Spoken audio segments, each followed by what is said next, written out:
కేంద్ర ప్రభుత్వ కార్యక్రమాలని P4ని పోల్చి చూడమాకండి. ఎందుకంటే అక్కడ స్వార్థం లేకుండా జరుగుతున్న ఒక కార్యక్రమం అది.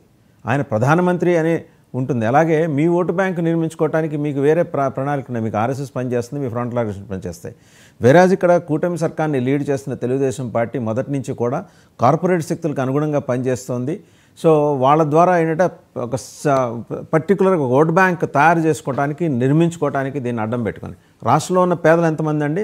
మీ లెక్క ప్రకారం, గవర్నమెంట్ లెక్క ప్రకారం 1,40,00,000 మందికి వైట్ రేషన్ కార్డు హోల్డర్స్. వీళ్ళందరినీ మీరు 5 ఏళ్ళలో ధనవంతులు చేసేస్తారా? అందరినీ కాదు, పోనీ సగం మందినే తీసుకుందాం, 50 లక్షల మందిని. మీరు ఇచ్చిన లెక్క ఎంతండి?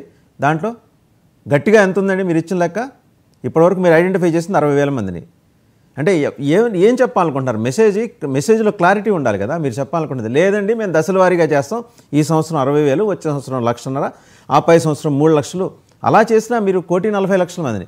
రెండే ఆప్షన్స్ ఉన్నాయి మీకు కూటమి సర్కార్ని. రేషన్ కార్డులన్నీ రద్దు చేసి రాష్ట్రంలో అందరూ ధనికులే, పేదలు ఎవరు లేరని చెప్పడం, లేదా ఆ 1,40,00,000 మందికి ఈ స్కీమ్ ఇంప్లిమెంట్ చేయడం. ఏ ఆప్షన్ మీరు అడాప్ట్ చేసుకుంటారు?